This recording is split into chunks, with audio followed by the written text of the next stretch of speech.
Il y avait de l'électricité dans l'air samedi au stade municipal de Bouda, avant, pendant et après le match Young Sport Academy de Bamenda contre Victoria United de Limbe. Suspecté de partialité, l'arbitre du match est la cible de violentes critiques de la part des joueurs, encadreurs et supporters du club de Bamenda. À un moment, le match est arrêté par des académiciens du Nord-Ouest pour contester le second but du club de Limbe. Ils estiment que le but est émaillé d'une faute flagrante du buteur sur un défenseur adverse.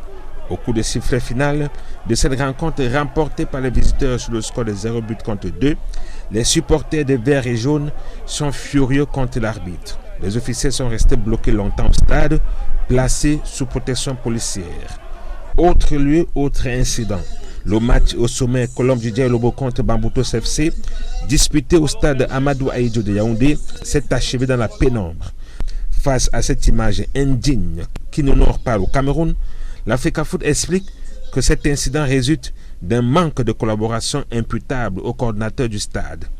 En réaction, ce dernier rejette les accusations de manque de collaboration. Il invite l'Africafoot à assumer pleinement les conséquences de ses choix.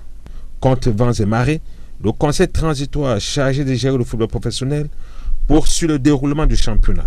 À une journée de la fin de la première manche, le club Dynamo de Douala est déjà certain d'être champion de la phase aller dans le groupe A, tout comme Stade Rennais de Melon qui s'est adjugé la couronne symbolique dans le groupe B. Les deux équipes ont confirmé leur grande forme pendant la 8e journée disputée durant le week-end. Cet acte 8 du championnat s'est révélé être la journée la plus prolifique en but depuis le coup d'envoi de la saison. Avec 31 buts inscrits, le jeu était donc tourné vers l'offensive. Tant mieux pour les passionnés de football.